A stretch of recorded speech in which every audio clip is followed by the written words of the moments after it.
But I was also in so much pain that I had to use alcohol to really numb out so that I wouldn't feel. And as time progressed, the alcoholism got worse, and I found myself really struggling on the street. I mean, I think my first spiritual awakening, I was 23 years old and I was sleeping under a bridge, and I had rats running over my sleeping bag. And I thought, I don't want to wake up one day when I'm 50 years old and have to go panhandle up a half pint of Taka from the store.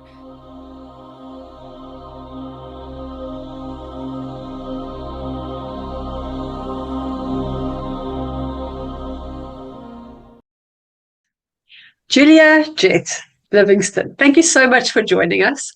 I, as always, don't like to share people's stories. So if you could just give us a little bit about background about what it is that you do and what happened to bring you to where you are at this point. Thank you so much, and I'm so grateful to be here. So, well, I'm a business coach who helps healers heal their relationship with business and money so they can grow their business to six figures. And in my past, I struggled with homelessness and alcoholism. And what I had to do was powerfully change my mindset so that I could create a business that pulls in six figures without sacrificing what I felt like was my identity and my spirituality and my values and my beliefs. So going from like homeless gutter punk on the street to six figures, it didn't happen overnight by any means. So there's so many layers. Like there was a time when I didn't feel like I felt in when I was 13. And so I started hanging out there, and then I developed alcoholism, and I always felt really strongly drawn to like earth energy, universal energy. But I was also in so much pain that I had to use alcohol to really numb out so that I wouldn't feel.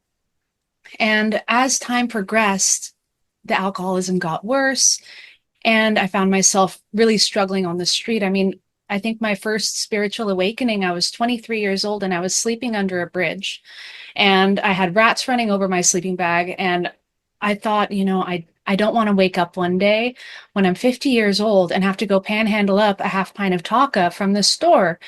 But the thing is I didn't know what else I could do. I didn't see any other possibilities for my life. As time went on, I discovered surfing, which completely changed my life. And getting to co-create with ocean energy is really exciting. And so I realized that this is something I really love. I had something that I loved, and I had a boyfriend who was letting me stay with him.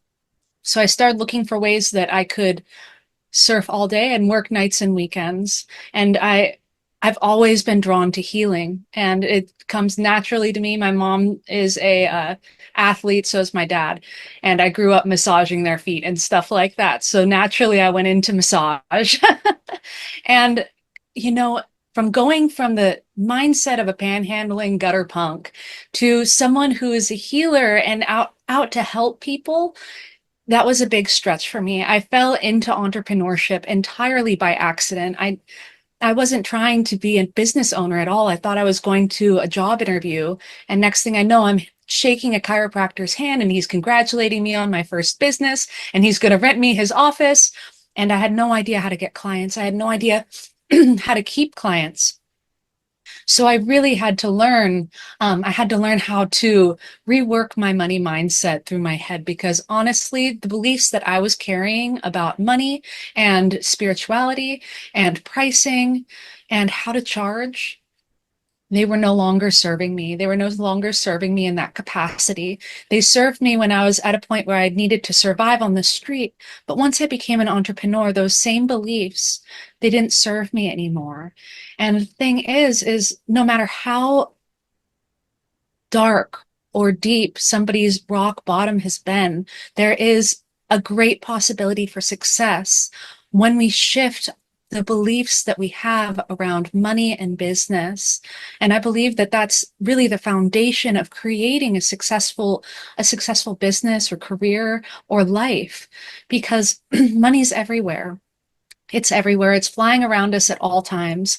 And it's really easy to get sucked into a bit of a societal programming that money is evil, or it's the root of all evil, or it's going to make you a bad person. But the thing is that money has no energy of it on its own. Money is just something that you can use to be generous. It can make you more of who you are. You can show up for the causes that you care about. And in that way, you can show up for your clients in service at a higher level. And service is one of the key ingredients of living a fruitfully spiritual life, where you feel connected to what you're doing and how you're helping your community and how you're helping the world at large and making your big impact. And so when COVID happened, I left my massage business and moved to Humboldt County, which is where the redwoods are in Northern California. And at first, I never really wanted to move here because I was terrified of all the competition. There are a lot of healers here. But the thing is that took another mind shift set as well, because the thing is, these aren't competition. These are people that you can connect with. These are people that you can network with. And what I found was, by creating a beautiful web of relationships with the community around me, I was able to be a great resource for the clients I had. And I could be a resource for other people to send their clients to. And so when I started nurturing these relationships around me, I found that I could have a thriving business and a thriving community to be part of. And Well, through doing that, I was able to create a six-figure healing practice where I only work 3 days a week, and that only took a year and a half. that's well done. So I want to go back. So when you found yourself on the street, what is it that, like, I believe that what happens on the inside is what is reflected on the outside. Mm. So is that a lack of self-worth that you were experiencing, that some people need to go there? They literally need to hit rock bottom in order to say, okay, I need to find my worth here. Is that what happened for you? Yes, for me, very much. I had a very low sense of self-worth. And I think that I was really suffering from a disease of hopelessness. I could not see any hope for my future. I didn't know what I was supposed to do. I didn't know how people lived in houses or held jobs or did any of that stuff. I thought everything like that was completely weird. And everything that I was doing, such as panhandling or sleeping in the park or hopping trains, all of that to me was normalized. So, and so was everyone I hung out with. Nobody had a high sense of self-worth. It was the complete, that was also normalized to have a low sense of self-worth and, you know, slowly march towards death, really. It was like a Yeah. suicidal way of living. So what was that moment? Was it when you were under the bridge that you realized something needs to shift? It's like an aha moment that you say, I can do something. It's almost like an inner strength that comes up. That was the first time I realized that I couldn't do what I'm doing forever, but I didn't know what to do in that moment.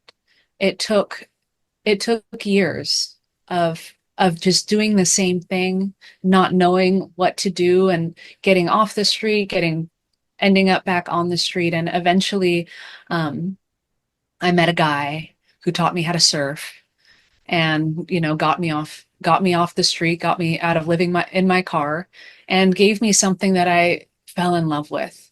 Gave me a new hope for life.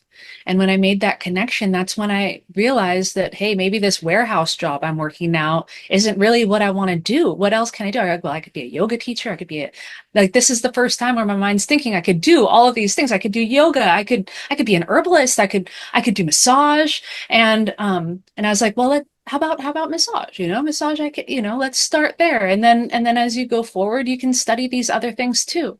And so it was really falling in love with something about life. Once I fell in love with something like something more, something bigger than myself. I had to fall Yeah. in love with something bigger than myself. And once I started really pursuing that, it started growing my sense of self-worth. And once I started helping people and showing up in my community and having a hand in healing, that's that's when my self-worth started growing, and it's like a big glowing bubble, like when one person starts shining their light, it shines around everyone that it shines around their entire community, everyone they touch, everyone that they get to heal or talk to or be part of. Yeah. Well, that's it. I mean, you always wonder, why do rich people get richer and poor people get poorer? But Mm. it's just that mindset. It just makes that's your trajectory. That's the direction you're headed in. So the more hopeful you feel, the more things start happening for you. Hmm.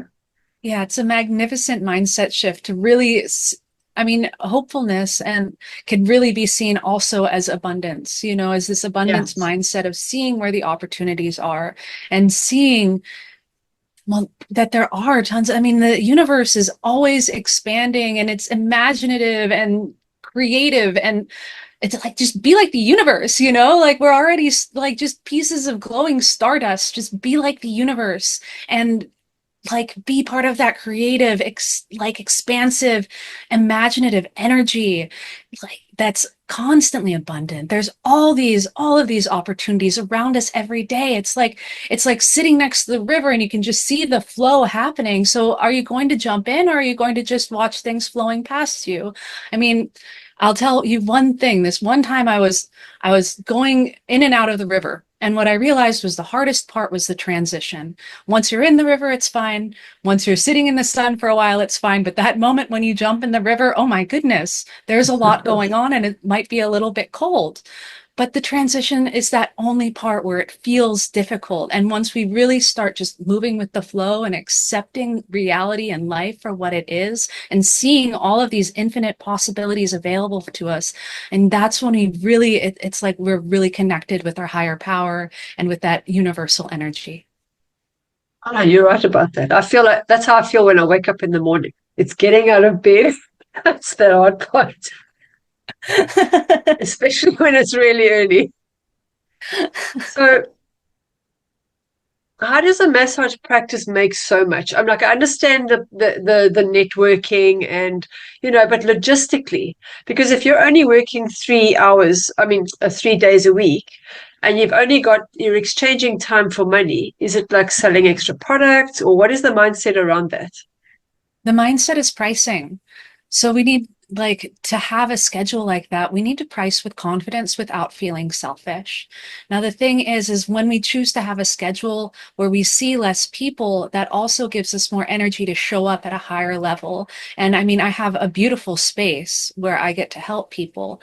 And so in shifting my mindset around money, because I mean, when I first started out in my first practice, it was a race to the bottom as far as pricing was concerned. I was trying to be the cheapest person out there, and I still wasn't attracting clients. I wasn't attracting clients. It didn't make a difference that I was the cheapest person out there. I didn't have a clear message. I didn't know how to talk to people, and I didn't know how to price in a way that would actually attract people. I think a lot of healers get sucked into this belief that we have to be cheap, or that we can't hire, or that we can't price higher than than a certain amount, because it would be we might leave people out, or it might be unfair to somebody. The thing is it would be incredibly unfair if we have to shut down our practice because we can't afford to keep our doors open, or if we're stuck in self-obsession because we can't afford to pay our bills, and so we have Yep. to constantly think about our financial fear. And I mean, that's self-obsession, and when we're stuck in self-obsession, we're not being of service. And when we learn how to price in a way that can free us up to really work with, I mean, when we charge more, we get to work with people who are also willing to show up at that level. So we're working with a higher level of client who is really invested in getting the results. And I think that is incredibly important, that we realize that there's always going to be somebody who's, really charging marginal prices. So nobody's ever going to be left out. But if you Yep. want to show up at the highest level in your business, then you're going to need to price with confidence and without feeling selfish. Because honestly, when we price at a higher level, then we truly are showing up. We're giving ourselves the opportunity to show up at a higher level too. Yeah, absolutely. So run me through that process because you've gone from being absolutely having nothing to being able to have the confidence and feeling the self-worth. What is the mind shift change that happens? What is that process, that the inner process? I had to work through a lot of my negative emotions. I had to work through the emotions of anger, sadness, grief, shame, guilt, fear. I had to work through these emotions, and it's not as though I never feel those emotions anymore, but the way that I feel them and the memories and the feelings attached to them are different.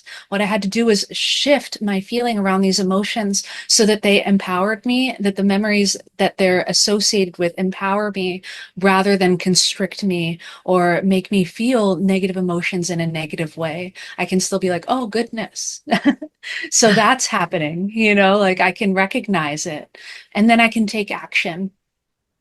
I think a big thing that was happening for me before is I would be so sucked into a negative emotion that I would get frozen. I would no longer understand what actions I need to take to get the results that I wanted. And, we can dream big and we can visualize our dreams and we can do all the manifestation on that end, but we can't have law of attraction without action. And so once we really get into our mindset and change the way that we're working emotionally, that's how we're going to be able to go out. I mean, imagine trying to go out and network with 5 people today, like call up 5 people. If you're so depressed, all you want to do is stay in bed. It's going to be incredibly difficult, and it can be so much easier when we shift our emotions, uh, when we shift negative emotions into something more positive, when we shift the emotions that we have around money too, because I mean, money is also a somatic experience. Money Yep. is a feeling that we feel inside of our bodies, and it can be negative or it can be energizing, it can be positive. And so once we change that energy that we feel, it's going to make our lives in business and entrepreneurship so much easier. Yeah, absolutely. So how would a person do that? If somebody wanted to have, because to me it would be a process of self-inquiry. Would Mhm. journaling be a way to start for people? Like if as a first way to identify those limiting thoughts or limiting beliefs that they have, or better going to somebody. A lot of people say, oh, I can't afford that, and I always say you can't afford not to. Yeah. But for those people who at this stage still need to get the intellectual understanding behind it before they're willing to actually realize how important it is. Well, what I did personally was I worked through a hypnotherapy method called timeline therapy. I'm board certified in that, and that helps a person connect with their unconscious mind so that they can reframe the way that they the way that they experience negative emotions without having to go back and experience the trauma again. Now, Yeah. that's attached to the negative emotions because we all have that first time where we experienced the first time we experienced anger, or the first time that we experienced sadness, for example. And it's about going back to that first time our unconscious mind experienced it. So, I mean, that could be when you were 3 years old, or that could be when you were in a past life, or that could be in your mother's womb, or that could be in a past genealogical life. The thing is, it's really about connecting with our unconscious mind because our unconscious mind is where all of the programming happens. That's where every action that we take throughout our day is run through our unconscious mind. It's running the show.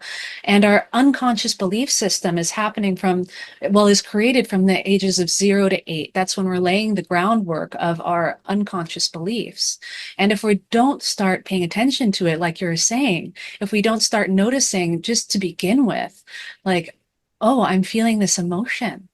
I wonder what's behind that.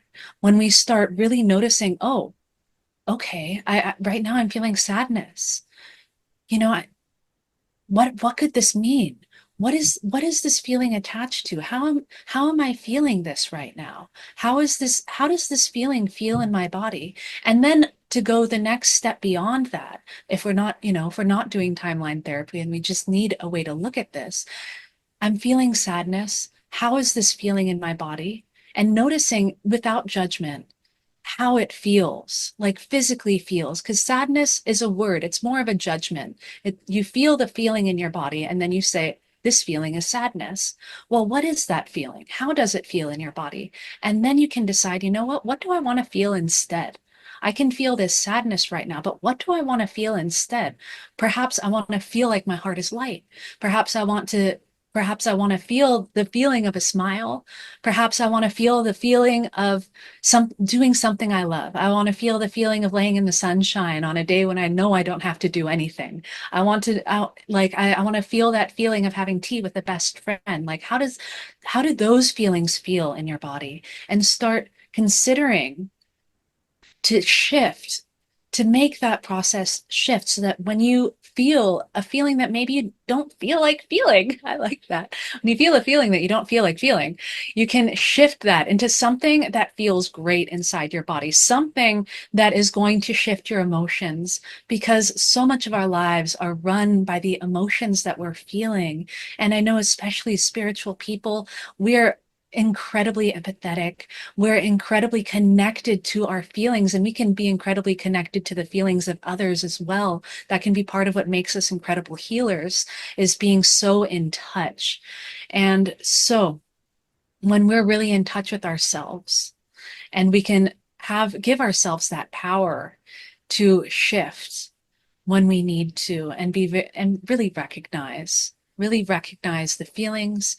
And if it's not a feeling that we want to feel, we get the choice. We do Yeah. have the power to choose where we focus. There was a time in my life when I wouldn't have believed somebody if they had told me that. Clearly, I was struggling. I was on the street.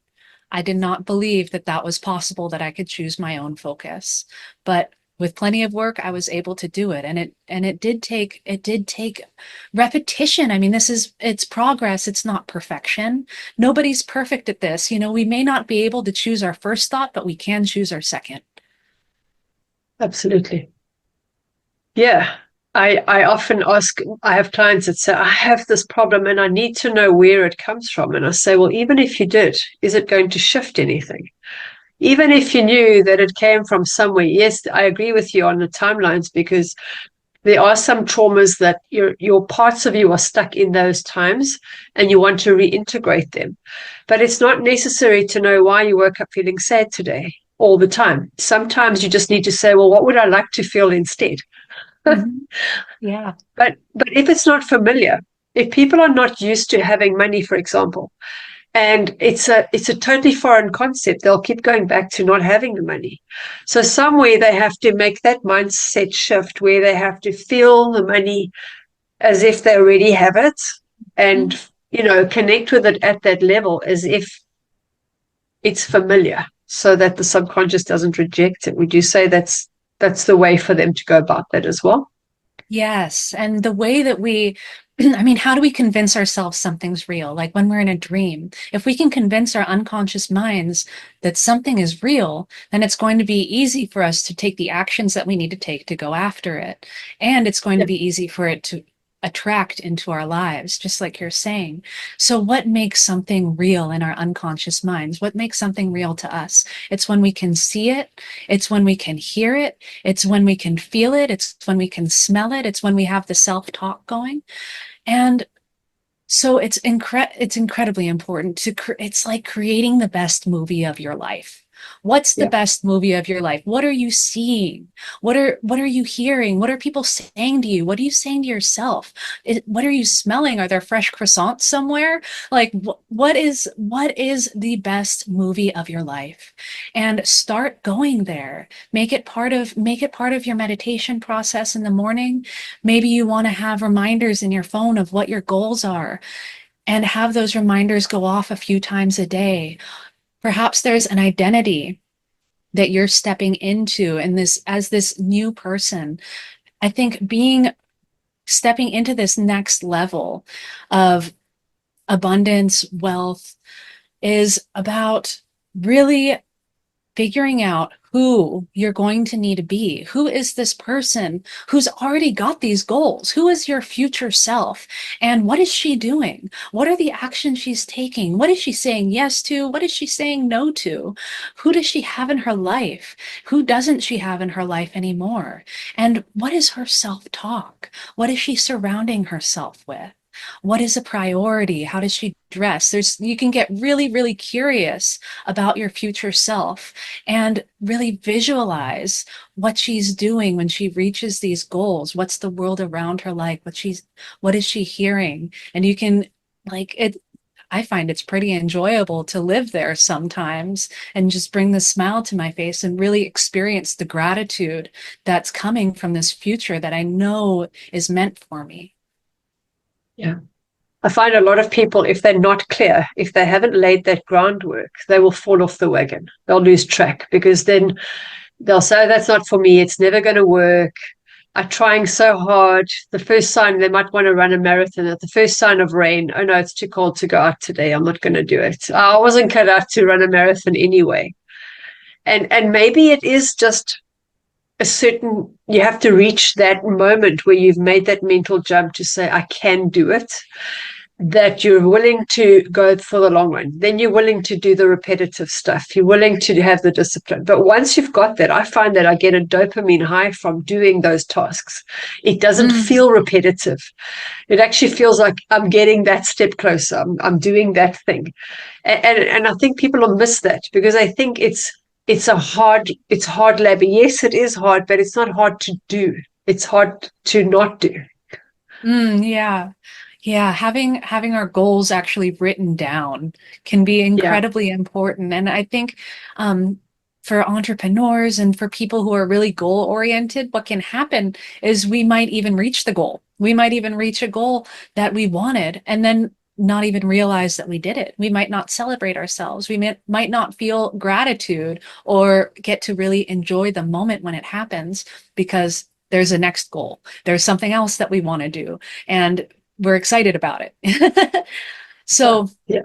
when we write our goals down, when we're specific, when we're, like you were saying, when we're super specific about our goals and what we want to achieve, then we can, the more specific we are, then it makes it so much easier to get down that path. I mean, I can hop in my car and decide that I want to drive to the beach and I can be there in 10 minutes, or I can hop in my car and decide that I just want to drive. And I don't know if anybody does that. And they could be driving a good long time. You know, they might have to stop for gas. Um, but the thing is if we're specific about what we want and how we want it, when we're specific about a money goal or how many clients we want to see, then it's going to make it so much easier to go about reaching for that goal. Because if we just say, well, I want more money, the universe could be like, well, here's $1.50, like Yeah. enjoy, you know? Whereas if we're like, I want to make $10,000 a month, I want to have a six-figure year, then the universe is going to say, well, let's start figuring that out. Let's figure this out together, and you'll start noticing the opportunities in front of you. Now, the thing is, we need to take action on these opportunities, and we need to jump in that river. We need to be part of it. We need to get in the flow because opportunities are all around us. And it's just a question of whether or not we say yes, whether or not we're on the lookout for them because they're there. Yeah, absolutely. So what would be your daily habits?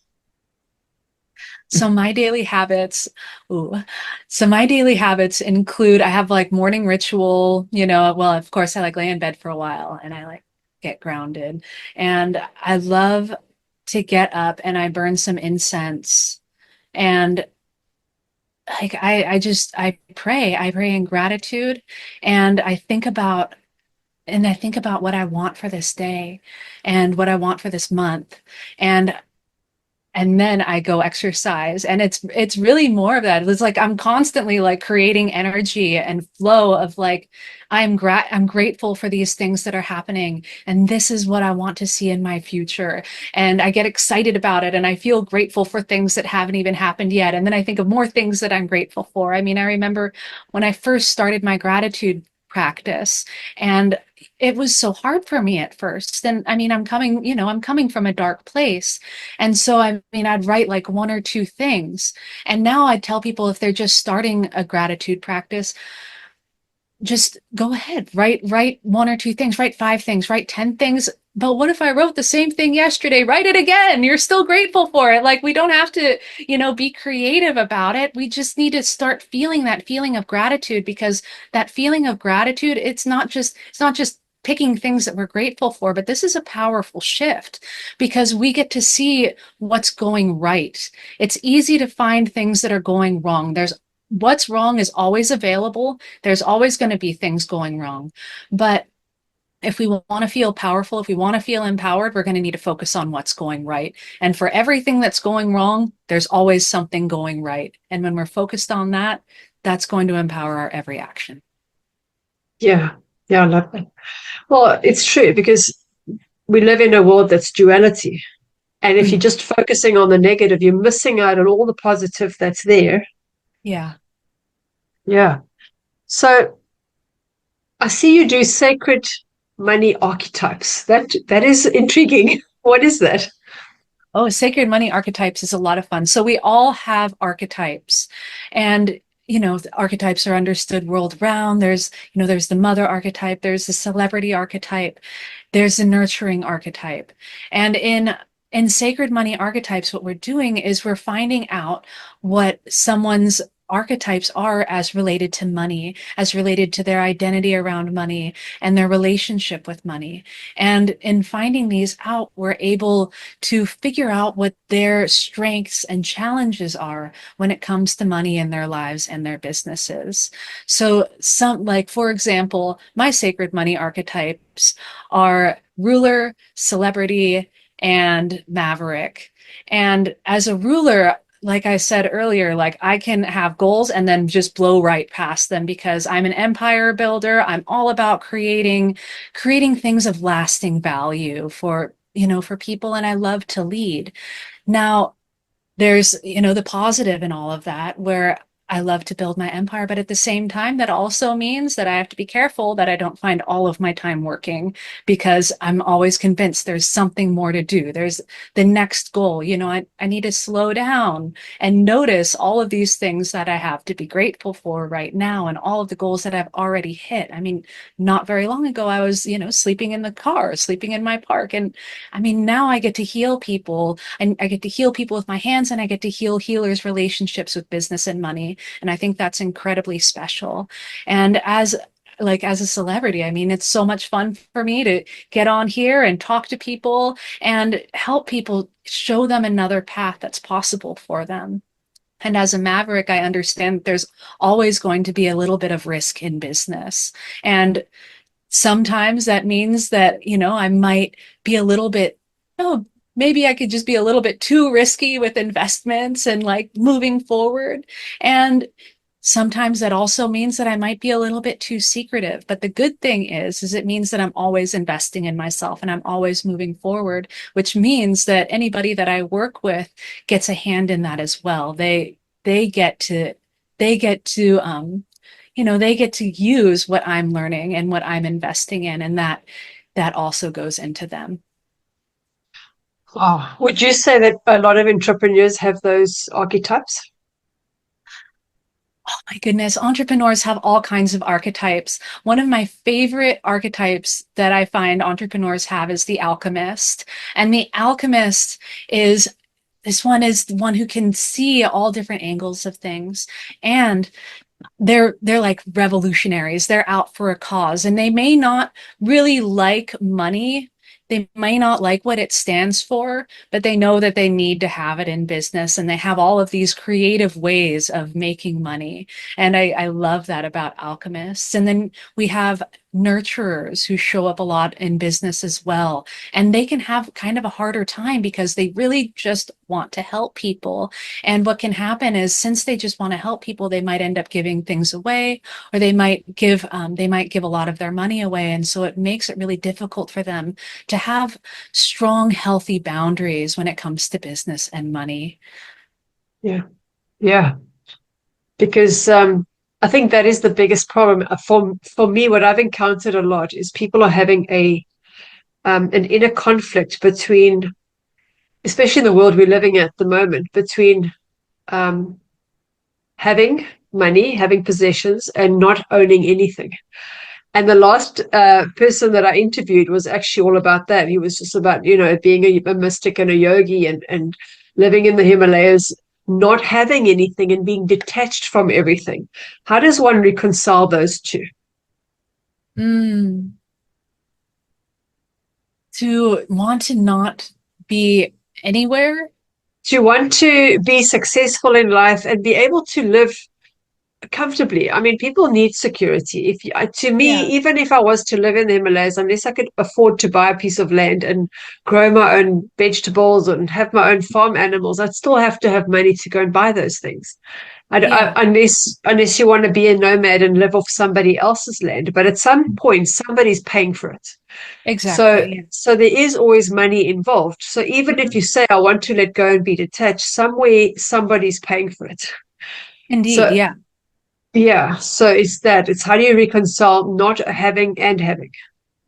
Well, I think exactly what you're saying is it, I mean that's to the point. Um, I personally I see no issue with having because when we do have, that means that we can create a bigger impact. We get to help more people.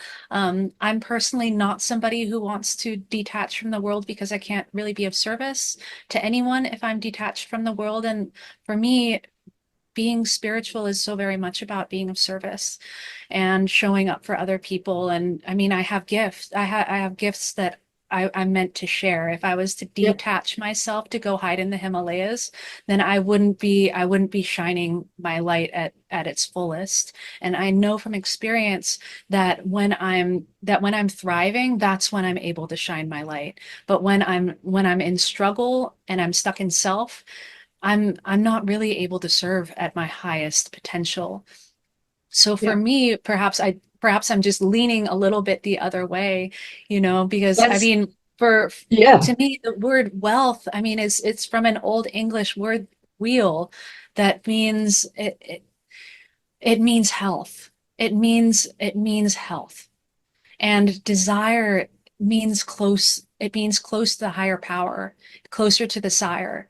So when we desire wealth, there's really nothing wrong with that.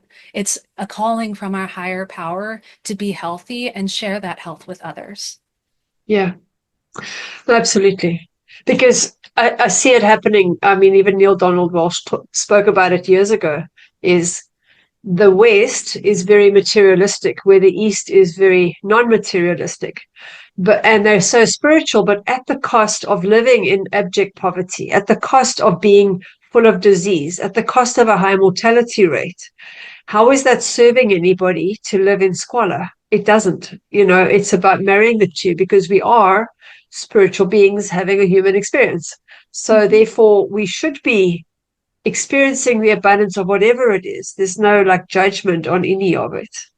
But Yeah. for me, that was just the question. Like it's how do like there are some of my clients that have had that problem, and it's just reconciling the fact that it's okay to want to have more. It's actually Mhm. a human nature Yeah. to want to better your life, to experience more, to have whatever it is. I mean, a fruit tree doesn't say I'm only going to create 3 fruits. I'm going to, it will it'll make as much fruit as it can, and then a lot of it you throw away because the plums are falling all over the ground and they're getting squished. You can't possibly eat that many plums, but it's not going to say I'm holding back. Yeah. So nature isn't designed that way. Exactly. Yeah. Like I said, the universe is expansive, it's imaginative, it's always creating. And I mean, be like the universe, like just like an apricot or a plum tree, it's always going to be dropping fruit. Yeah, That's just part of the nature of life. yeah. So where can people get hold of you? People can get a hold of me on social media at XO Julia Jet. They can also find me on my website at juliajet.com. And I'm happy to connect. I have plenty of resources and freebies. Reach out, and I'm happy to connect whatever works best for where you are now with the perfect resource. Awesome. I'll put all of those links in the description below. Do you have a message for our audience? I'm just going to say it again. The universe is expansive, it's imaginative and creative. Be like the universe. Oh, I love that. Thank you. Julia, thank you so much for sharing. Kudos to you. I'll give you a star, 3 stars, 5 stars for doing what you're doing. Because if you can do it, and I think there's a lot of people in that position where they say, well, somebody else was more fortunate.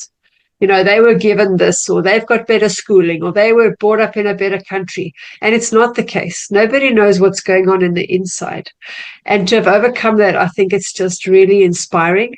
And yeah, well done to you. So I think a lot of people can get some benefit from hearing your story. Thank you. Yeah. Thank you so much. And coming for coaching. Right. Well, you have an awesome day. And yeah, I hope to connect with you soon. Wonderful. Thank you. Have an awesome day too. Yeah.